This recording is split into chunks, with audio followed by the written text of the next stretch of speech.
اعوذ باللہ من الشیطان الرجیم بسم اللہ الرحمن الرحیم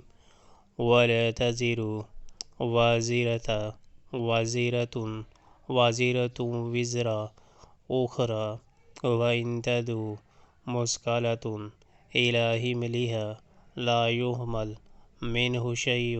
شيء ولو كان ذا قربى إنما تنذر الذين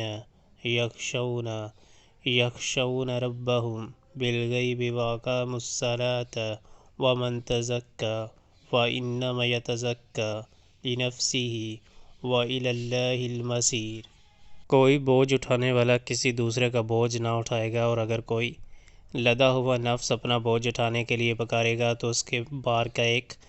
ادنا حصہ بھی ہٹانے کے لیے کوئی نہ آئے گا، چاہے وہ قریب ترین رشتہ دار ہی کیوں نہ ہو۔ اے نبی صلی اللہ علیہ وآلہ وسلم، تم صرف انہی لوگوں کو متنبی کر سکتے ہو جو بے دیکھے اپنے رب سے ڈرتے ہیں اور نماز قائم کرتے ہیں۔ جو شخص بھی پاکیزگی اختیار کرتا ہے اپنی ہی بھلائی کے لیے کرتا ہے، اور پلٹنا سب کو اللہ ہی کی طرف ہے۔